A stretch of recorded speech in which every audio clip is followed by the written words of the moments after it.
Halloween, 1926. Escape artist Harry Houdini dies. He says his greatest regret is being punched repeatedly in the stomach.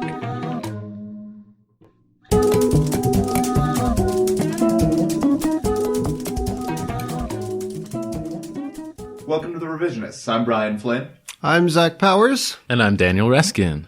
Thank you for joining us, Daniel. You're a local stand-up. Well, recently local, right? Yeah, 5 to 6 months now. Yay. Well, welcome. Yay, indeed. What we do on the show is we present two stories about history, one true and one alternate, and then we deem the winning story actual history. Alternate sounds like a plausible theory that someone is positing, like, well, like a Howard Zinn. Yeah, like, well, it's not maybe this is what happened to Amelia Earhart. No, it's horse shit, is what it is. You need to find a nuanced word, abstract history or absurdist history? Absurdist. Dadaist. Dadaist, yeah. I think we're getting into the over-aggrandizing mode again by using terms from actual art. Yeah. This is art. This is art, Brian. That's true. I hope your history involves at least 6 melting clocks, because that's the theme we're going for. I only have 3. Everyone's mustache looks nice and waxed. It's weird you have that many because you're telling the real story. And speaking of nonsense, we left the results of our previous episode, the Salem Witch Trials, to a listener vote. And the results are in, and the winning story is Zach's alternate history of the Salem Witch Trials. There you go. I'm 2 for 2, baby. Which posits that the Salem Witch Trials started as a party gone wrong, basically. Yeah, a teenager threw a party. And the most relevant element it introduces into our history. Well, first, let's just note that it establishes that the Super Bowl has been a thing for at least 350 years, and they just started numbering it, like, in 1967. Right. Well, No, I mean, they had negative numbers before that. Yeah, you started negative 200 and whatever like it was. Like a BC thing, I get it. Right, exactly, it's a BC. And also that a team of super scientist women are scattered throughout history trying to reunite with one another. And their time machine, which Caligula has possession of. Yeah. That was all part of the Salem Witch Trials. All part of the Salem Witch Trials. Yes, canonically so. And they had to coach a Bad News Bears-esque football team into winning the Super Bowl. And were, of course, defeated. So, there you go. The Salem Witch Trials. If you want to understand any of what we just said, just listen to that episode and it'll be slightly and you will clearer. have a chance. I get it. I mean, it's just what I learned in school. I remember. Exactly. Right, exactly. That's the history. Books have changed. Well, this is the last of our 3 Halloween episodes. Oh. After this, we should be going back to our discussion of... Actually, I've noticed our Halloween discussions have really been lacking in Crypt Keeper puns, I feel like. There have been more than usual, but less than desired. Yeah. Can't think of any right now. Yes, no. But... Just dead. Just saying, I don't think we've met our quotas. Okay. This is our performance review. Let's see what we can do. We'll just have to get them out in November. Good luck in the next quarter.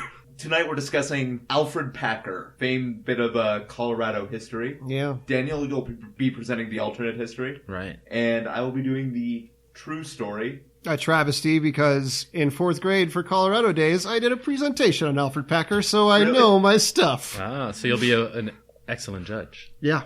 From your 4th grade report. My 4th grade presentation, which was pretty great, if I do say so myself. I believe it's cited in most literary works on the subject. What literary works are there on this?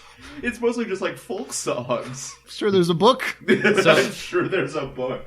So he's the Colorado cannibal, right? Like, people grow up here learning about him? Exclusively. I mean, 4th grade. Yeah. Almost all of our classes are on the subject of Alferd Packer. To get Fantastic. a GED or a high school diploma in Colorado, you have to pass an Alferd Packer test. Most of our math is Alferd Packer based. Yeah, it's mostly subtraction. Yeah. Yeah. So you're all dirty cannibals, is what you're saying? Well, we're not dirty. We don't practice anymore. Well, no, we're culturally cannibal, though. We learn it because it's part of our heritage. Right. If your mother's cannibal, then you're also cannibal. Somehow that sounds so familiar to me. Right. You got to get the recessive genes to be jump really right a into it. cannibal. The recessive genes. If we're all ready, I believe I'll start with our... Yeah, take us away alternate in history. Alferd Packer Majesty. I'm going to set the scene, January 21st, 1874. Chief Ure, who is the leader of a band of Uncompahgre Ute Indians. Ute Indians, not Ute, which is a Doctor Who thing. That's the Ood. That's the Ood. Got it wrong twice. You're doing alternate history already. All right. On fire. Chief Ure encounters a party of 22 miners who are making their way from Provo, Utah, to the gold country in the Colorado Rockies. He warns the party against trying to cross the mountains in winter, and he even offers to host them at his camp until spring comes. Can I pretend that he is an old man who tells them the mountains have a death curse? We can, of course. He kind of is. Yeah, I mean that's kind of what he said, too. And I feel like the way most white people interpreted any interaction with Native Americans, that's basically how they felt about it at the I'm going to go ahead and assume they also met a hitchhiker who disappeared after revealing he had died 10 years ago that very night. Exactly, yeah. So he takes them into the camp, but after a while, after they're fed and clothed, the men are starting to get a little restless. So I should mention that one of the men was Alferd Packer. Alferd Packer. A man of little note. A carpenter by trade. Well, yes, he was, in fact, a cabinet maker when he lived in Pennsylvania. And his name, for some reason, is spelled Alferd. Alferd Packer. Alferd Packer. Which is, again, every era we've discussed in history has the dumbest fucking names. Alferd. Like, Grigory Rasputin was the most normal one, I feel like we've discussed, basically. I feel like people are still named Grigory in Russia, maybe? Great. Packer was born in Pennsylvania. He served in the Union Army, but was discharged twice for epilepsy until he decided that mining was a safe career and made his way over to the Rockies. Not a lot of lights down there. No, not a lot of lights. As I was saying, some of the members of the mining party are getting restless in the camp, and some of them decide to leave early for the Los Pinos Indian Agency, which is located about 70 miles away. Packer wanted to tag along with this group, but one of the men in the group literally put a gun to his head and said, "If I see you following me, there's going to be trouble." So basically, like, even before he started eating people, he was giving off sort of like a creep vibe, I guess. I feel like he must have just been like really irritating. Like maybe he had an acoustic guitar. He was like, "Time for the campfire, guys, settling down for the night." I pictured it more as like, he was clearly picturing everyone as walking drumsticks. Or he's probably just like the Gollum or the Smeagol of this party of miners. Oh, yeah. You forgot to mention the part where he lived in a cave for 400 years. Right, exactly. So a week after this first party leaves, Alferd Packer follows along with 5 other people. He leaves Chief Ure's camp on February 9th, 1874, and he emerges from the woods on April 16th, near the Los Pinos Agency, alone. He claims the other dudes abandoned him because his feet got wet. A classic reason for abandonment. Yeah, I left someone on the way here because their feet were wet. Oh my god, have you ever been to an orphanage? All the kids, my feet got wet. That was it. That may have been more reasonable in 1874 than for you to do it tonight in 2015. Wet feet? Come on.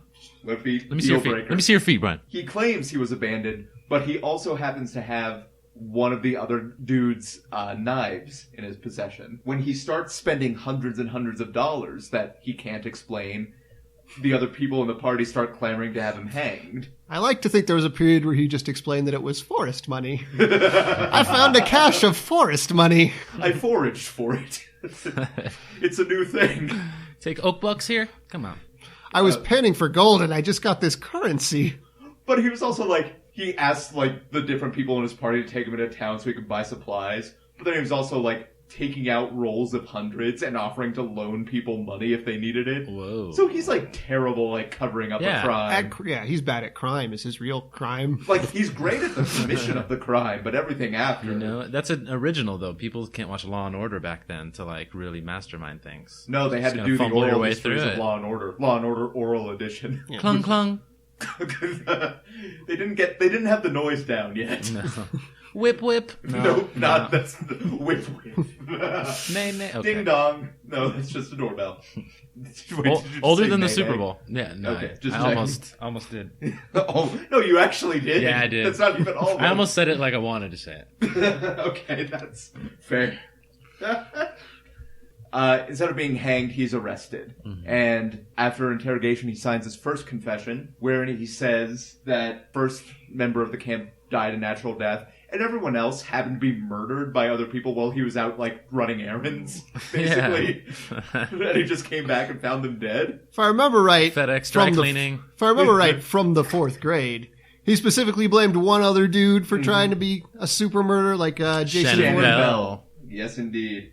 And he says he, in fact, killed Shannon Bell in self-defense, and direct quote from his confession, took a piece along with him when he made his way to the camp. So again, terrible at covering up the fact that he's not just like a super enthusiastic cannibal. Question, is Shannon Bell the historical inspiration for the character of Stringer Bell on The Wire? I don't think so. And if so, was Alferd Packer the inspiration for the character Omar, famous television cannibal? Again, I don't...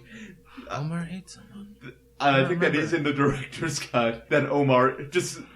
eats people. Well, now. I mean, he had a boyfriend, but that's different. That's different. That's different. What does that mean? I don't understand. I don't remember him being a cannibal, but okay. But he was a gay man. But he was. He was cannibalized the male. community. Think about it. How? Drugs. But he didn't. He killed drug dealers. It was the Robin Hood. Yeah. But that's not cannibalism. I don't understand. It's societal. You'll get it. It's a metaphor. Watch that scene where Bunk tells him off much of David Simon's again. work. It applies to society at large. So, after he signs his confession, the general at the Indian agency asks Packer to show them the campsite where the bodies were presumably still laying to prove his story. And Packer agrees, and then immediately tries to stab one of the constables, and he's arrested and thrown in jail. So everyone else continues without him to the campsite, which is on Cannibal Plateau, which is not what it was. What it was called at the time. I know, strangely, it's not what an appropriate name. Couldn't have planned that better. It's weird that there's one guy in the party who's like, "Oh, we should go over Cannibal Plateau. It's much shorter." It's like, I think we should take the pass. Cannibal Plateau. To be fair, it was named after Jimmy Cannibal. Yes, James Cannibal, the inventor of cannibalism. Except not actually, because, as we established, Julius Caesar was Huge a cannibal. Mm-hmm. So there's that. Loved Forgot about human that. Flesh, right? Forgot about that briefly. No. Cannibal Jimmy Plateau. Cannibal actually invented yoga pants. Because it makes you want to eat that ass up. Yes. So they go to investigate while Packer is sitting in the jail, which is basically a cabin. And when they get to the campsite, they find out that most of the people were actually killed in their sleep. And two of the people had portions cut from them. One breast and one thigh, which is very wasteful, but also chicken terms. When you got your pick. Yeah, exactly. Why kill two people and just have all the meat when you can get the fresh cuts if you kill all five? Yeah. It's true. But it also disproves the idea that people were more economical back then.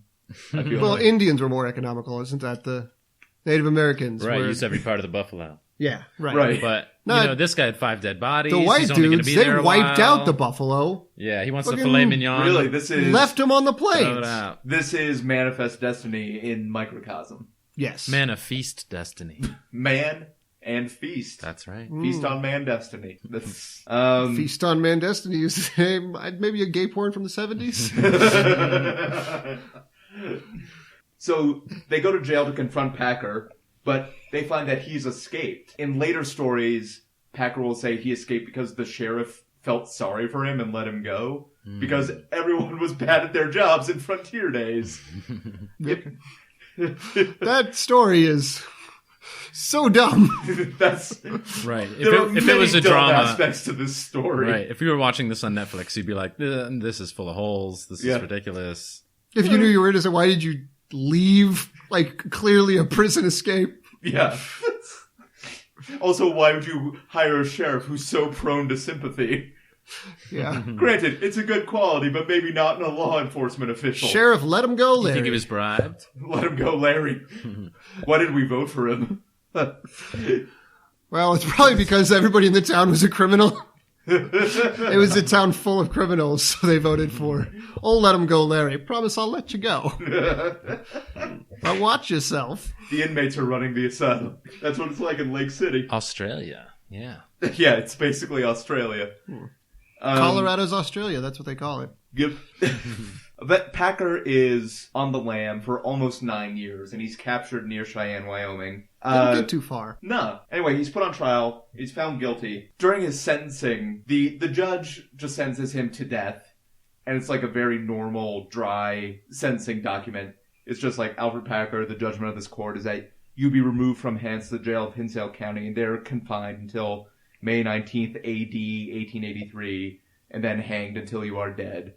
But a local paper at the time, because this is what you were allowed to do as a journalist, reported the judge as saying this, and I quote, "Stand up, you voracious man-eating son of a bitch, and receive your sentence. When you came to Hinsdale County, there were 7 Democrats, but you ate 5 of them, goddamn you. I sentence you to be hanged by the neck until you're dead, dead, dead, as a warning against reducing the Democratic population of this county.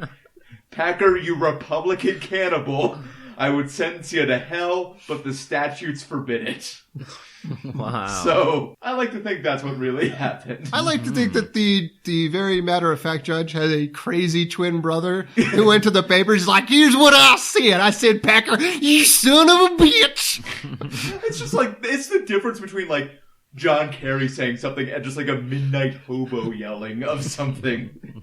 Of course, the sentence is overturned by the Colorado Supreme Court on the basis of it being an ex post facto law, because between the time the crime was committed and the time Packer was sentenced, Colorado went from a territory to a state, and for some reason that meant all of the laws before that were invalid, including one against cannibalism. So he was just sentenced to 40 years for manslaughter, and he's paroled after 15, because everyone is bad at their jobs at this point. When he was sentenced to 40 years, that was the longest custodial sentence in U.S. history at the time, because basically, if you committed a crime that severe, they just killed you. Oh, unless you're a cannibal. Life in prison wasn't like a big thing? Or he just didn't probably not, because the life expectancy didn't live was as also long. probably... Yeah. Cost more to... 40 years, it's like most people's entire lives. If you put them in jail when they were a baby, if you sent them to baby jail, Yeah, baby jail. 40 years would Many probably people do the went to trick. baby jail. Yeah. Which is Back what they then. just call cribs, because they are adorable babies. Yeah. Um, Baby Dahmer got killed by another baby criminal. Baby Dahmer. Yeah, we got hung in baby jail by another baby criminal. Yeah. Maximum And of course, security. baby Al right. Capone contracted baby syphilis. Yeah. When he got sentenced for evading his little taxes. So cute. That's It is the most adorable kind of syphilis. Well, kitten syphilis. Well, yeah, kitten syphilis. It's all over Reddit, basically. So after he's paroled, he basically lives a normal life. He works as a security guard for the Denver Post, which I like to think played a part in the newspaper wars, where like the Rocky Mountain News is just like, hey, the Denver Post employs cannibals. So there's that. Clearly, we've already established that the newspapers could already say whatever the fuck they wanted. Exactly. And he dies at age 65 of just like senility. There's a rumor he became a vegetarian before he died. Right. But I think that rumor's too stupid to be actually true. And even if he did, I don't think it counts. He probably told people. Why he doesn't did. it count? Because he was a cannibal. That's more non-vegetarian than just eating meat all the time. Are you saying people can't overcome their past? Yeah. You're still a vegetarian if you used to eat meat. Okay, but I don't think you can claim it, maybe. Oh, maybe you can. A I take it prostitute back. can't It's become a story of redemption. an upstanding This is the story of a former cannibal Reformed Spin. cannibal. who returned to non-human omnivorism. And then to vegetarianism. Maybe. Right? Maybe. So that's the story of Alferd Packer. Former cannibal. Ex-cannibal. Upstanding guard. Ex-cannibal. Future anti-cannibal lecturer. Yeah, journalistic pioneer. Cannibal lecturer sounds very similar to the name of a famous fictional character. Cannibal lecturer. Cannibal lecturer, which is how they named Hannibal Lecter, who was After, basically a of cannibal course. lecturer. Yes. After Packer's famous cannibal lectures. Figured it out. It's fun when you figure out history without having to look at it, you know? Of course. All the pieces fit.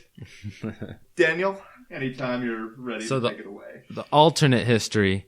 And first, I want to say I sympathize a lot with Alferd. Alfred, being this is my first winter in Colorado, coming from Miami, and It just makes you want to eat people all I the time. I feel like I also might become a monster. if Colorado I'm to did get survive. voted most delicious people 2015 also. Yeah, by Forbes, I think. Yeah. Don't excite me like that. I'm And not- Bon Appetit. I had 2 people on the way here. It's cool. It's 50 degrees. It's very cold for me. Oh, just a nosh, I feel like, is fine. You could survive a bite. Alferd Packer and his 21 miners, but they weren't miners really. They were diners.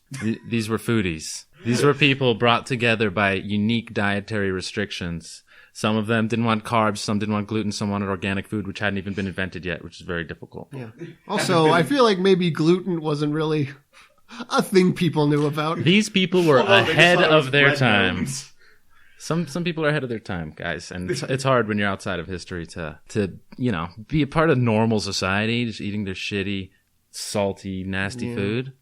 Right. Anyway, so they're hanging Fuck you, salt. with Chief Uray, who definitely they know how to eat. Indians know how to eat. They went there. I mean, They taught us. until all the food was taken from them. Right, they know how to eat. So they were so good at it. We They were so relieved good them at of it.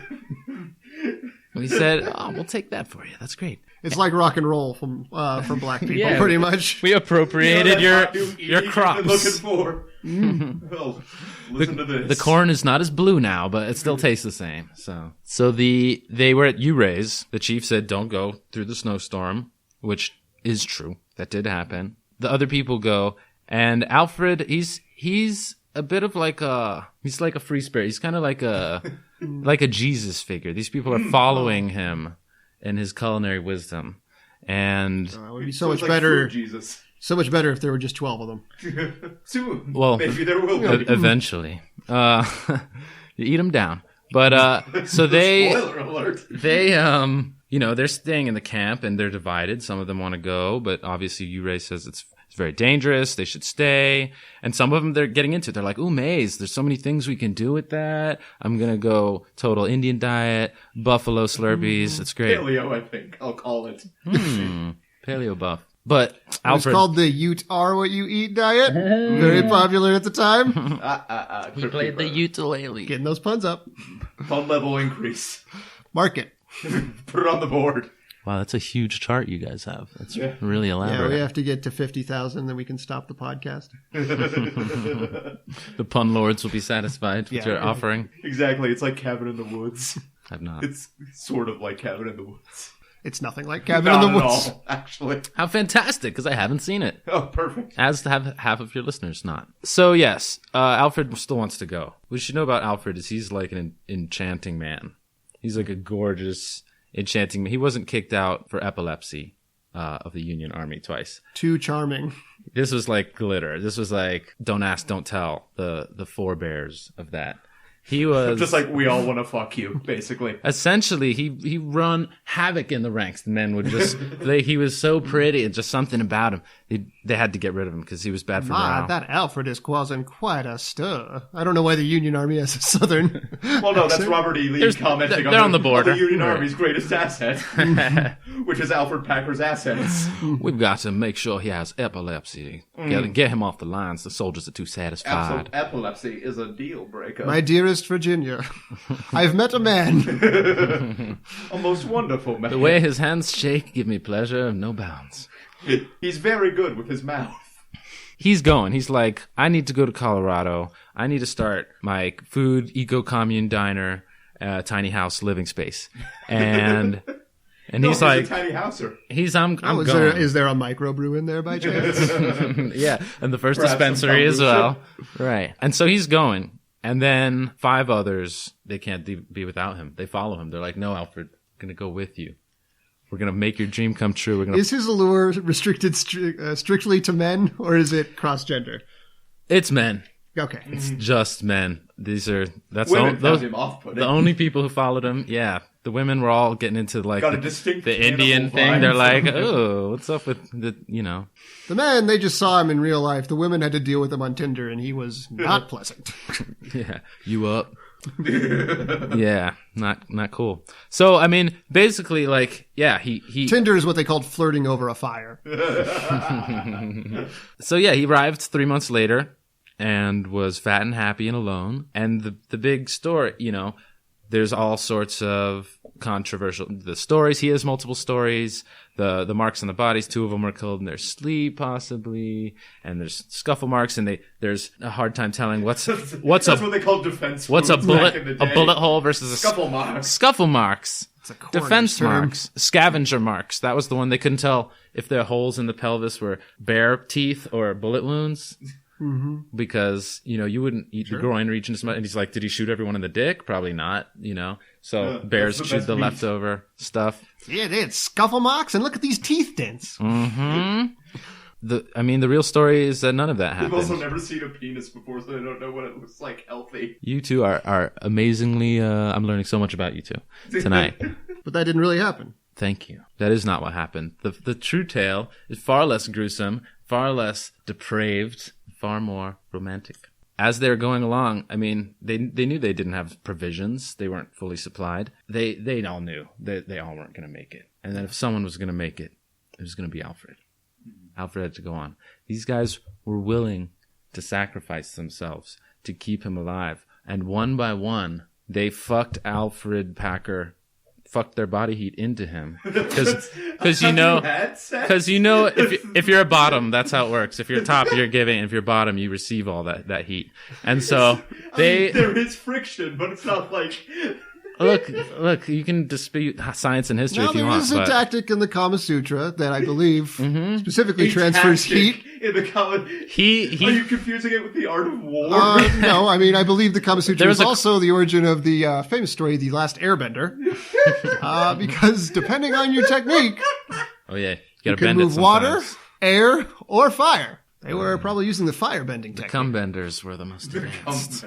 Pull it right out of you. So one by one, and you know, he got in a position, and they would fuck him till they died and keep him alive, and then be like, "Eat my meat, sacrifice you." Their last words, while they were fucking their heat into him, were, "Please eat my meat." Eat of my body, like that Jesus guy. So he's a reverse Jesus, really. Yeah, he eats your flesh and lives on. Only to become more beautiful and sexy. Yeah, and This is getting more and more unlike Jesus. Yeah. It's a weird Dorian Gray zombie character. well, you Where guys instead haven't. of a portrait, it's just dicks. You guys haven't done a Jesus episode either, so we don't know really what happened with Jesus. Yeah, So that one's going to be, whew. there's a whole lot of mystery There's there. a whole can of worms. And it is worth noting that each victim had a different flavor profile because as a foodie, you know, they all wanted him to be prepared a certain way.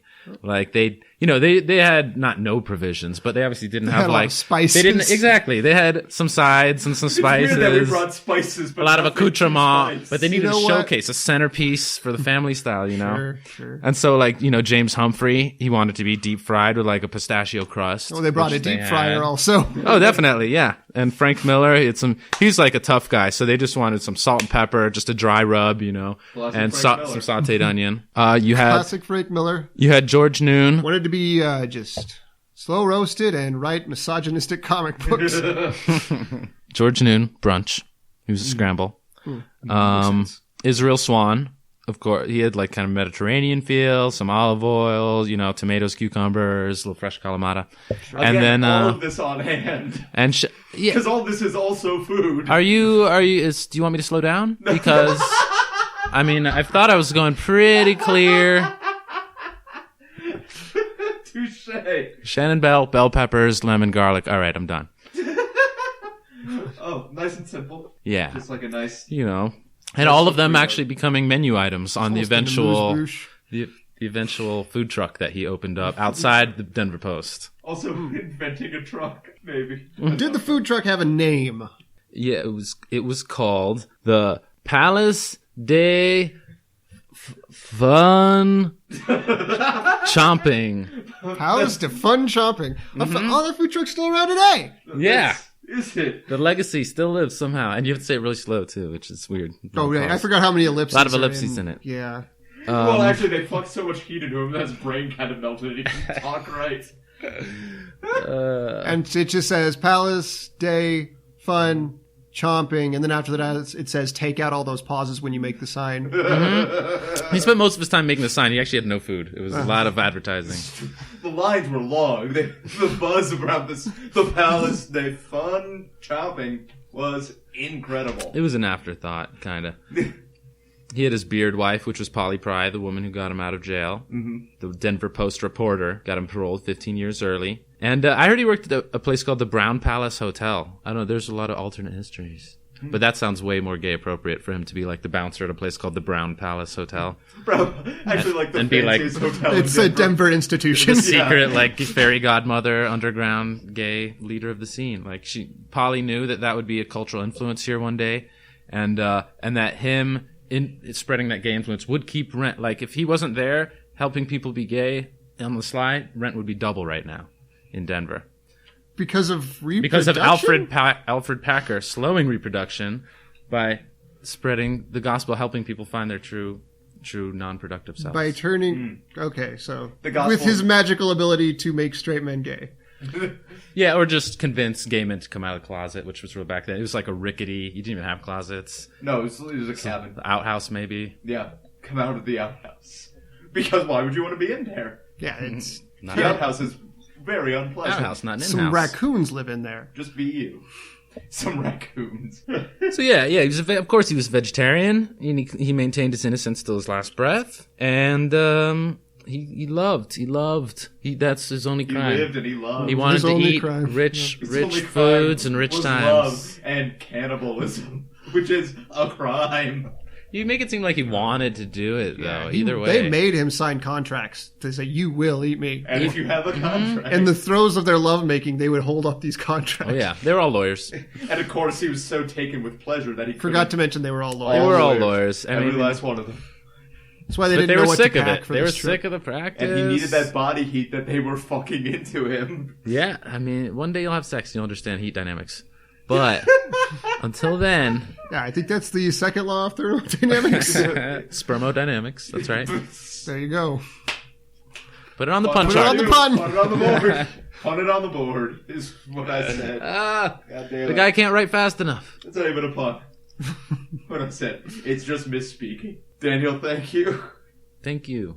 So, Zach, you are serving as our judge for this episode. It's an interesting one. Now, I'm kind of torn because, realistically, the alternate history doesn't change a great deal about history overall. Mm-hmm. So, I'm kind of down with that aspect of it. But I feel like we lead so heavily towards the alternate histories that I'm going to use... A guest has done it, you've done it, I'm going to take my turn to do it and leave it up to our listening audience to determine the fate of Alferd Packer. Packer. Gotcha. Yeah. Okay. Yep. You guys pick up on that? Pick up on that? Are you getting this? Is this on? Like an hour ago? Did you guys get that? Well, listeners, you can cast your vote at revisionistpodcast.com. While you're there, you can also suggest a topic, ask us a question, leave a comment. You can write us a review on iTunes. That'd be very helpful, actually. 5 stars, Brian. Yes, 5 stars would be obviously our preference, but any constructive review would be appreciated. You can also find us on Twitter and Facebook. And before we go, coming up November 5th, if you are in the Denver area, our former guest, Kira McKalen, will be having both Daniel and myself on our show Two Truths and a Lie at the Deer Pile at 9:30. So you should come to that because it's going to be a very fun show, and it's history-based. Right. So, and lying-based.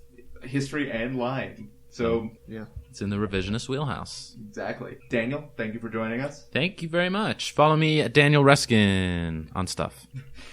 Just on stuff. All the things. Just follow him. Platforms. At Daniel Reskin. The big Follow him platforms. down the street. On 11th Farmers Avenue. Only. That's right. Farmers. Can you follow someone on Farmers Only? If you want to get married to a farmer. I mean, that makes sense. Yep. I guess that story checks out. That's where I get the most likes. I don't know. It's weird. Follow him on the streets. Follow him on Zanga. And it's going to be cold this winter, so follow me. Give me your body heat. Bring spices. Oh, Yes. I mean, asking someone to give you their body heat is creepy enough without the implication that they're fucking it into you. Not the only way to give it, but the most efficient. The most efficient. Rectal thermometer. I mean, I'll break it down after we cut, you know.